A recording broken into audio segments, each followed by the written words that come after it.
গরিপুর হাসপাতালে আছি, সেখানে পাটবাজার মোড়ের এই মোবাইল ব্যবসায়ী সুকান্তকে বাসায় যাওয়ার পথে দুর্বৃত্তরা সন্ত্রাসীরা কুপিয়েছে তার কাছ থেকে মোবাইল এবং টাকা ছিনতাইয়ের জন্য।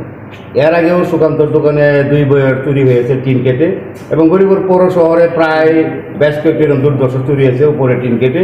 এইগুলির পরবর্তীতে আসলে কোনো আইনানুগ ব্যবস্থা বা কোনো ক্লো খুঁজে পায়নি প্রশাসন। হয়তো প্রশাসনের একটা সদিচ্ছাও কম ছিল।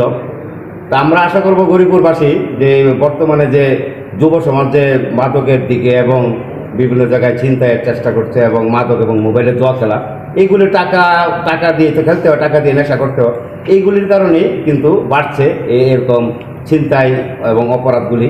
তো আমরা আশা করব পুলিশের টহলটা একটু বাড়ানো দরকার। আমরা প্রশাসনের কাছে বারবার বলছি পুলিশের টহলটা চলাকালীন এবং ইদানিং সেনাবাহিনী একটু টহল কম দেয়, যার ধরুন এরকম কিশোররা অপরাধে বেশি ঝুঁকে পড়ছে, মাদক জুয়া এবং এই যে ছিনতাইয়ের কাজ করছে। আমরা আগামী দিনে যাতে এরকম কোনো ঘটনার শিকার না হতে হয় কোনো ব্যবসায়ী, কারণ ব্যবসায়ী তার চুরি হয়েছে বিদায় কিন্তু সে প্রতিদিন রাত্রে বাসায় তার মোবাইলগুলো নিয়ে যায়, সকালবার আবার আসে দোকানে একবার, তার দোকানে বিকাশে লেনদেন হয়। তাহলে এটা পূর্ব থেকে উৎপত্তি হয়তো ওরা ছিল সন্ত্রাসীরা। এটার জন্য আমরা আইনানুগ ব্যবস্থা চাই এবং খুব জরুরিভাবে আমরা গরিপুর পৌর শহরে যাতে পুলিশি টহল আরও জোরদার হয় সেটা আমরা প্রশাসনের কাছে আমরা কামনা করি। এই ছিনতাইয়ের ঘটনা, এবং এটা আসলেও ছিনতাইয়ের ঘটনা বললে আমাদের ভুল হবে। এর আগেও 2 বার তার দোকানে চুরি হয়েছে এবং দুর্দর্শ চুরি হয়েছে। তারপরে আজকে তাকে মেরে ফেলার জন্য যে অবস্থানটা নিয়েছে, আল্লাহ হয়তো তাকে বাঁচিয়ে দিয়েছে। কিন্তু এই যে পরিস্থিতি চলছে গরিপুরে, এরকম দোকানের চুরি, এরকম আরও অনেকগুলো ঘটনা ঘটেছে। সাংবাদিকরা এটা নিউজ করেছে, সাংবাদিকরা বলে যাচ্ছে, কিন্তু প্রশাসনিকভাবে আমরা কিন্তু আসলে ওই রকমভাবে কিন্তু আমরা কোনো রকম তুরজুর আমরা কিন্তু পাচ্ছি না।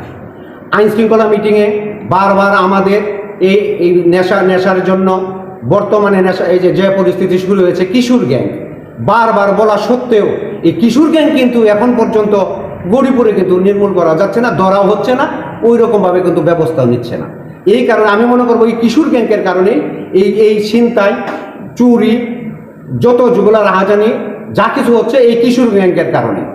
আমার উদারত আহ্বান থাকবে, আমরা যেহেতু সাংবাদিকতা করি, যেহেতু সাংবাদিকতার সাথে জড়িত, আমরা বারবার বলে যাচ্ছি, আমাদের তো বলা এবং প্রশাসনের সামনে তুলে ধরা, আমরা বলে যাচ্ছি, তুলে ধরছি, আইন শৃঙ্খলা মিটিংও বলছি। যদি প্রতিকার যদি না হয় তাহলে আর কি করা? এভাবেই যদি মানুষ যদি হয়রানির শিকার হয়, এইভাবে যদি হয়রানির শিকার হয় প্রত্যেকটা জায়গাতে, আর যদি ব্যবস্থা না হয়, তার বলবে যে খালি অভিযোগ দেন। পুলিশ কি অভিযোগ কেন? অভিযোগ ছাড়া কি স্বপ্রজনিতভাবে কি মামলা হচ্ছে না, মামলা করে না?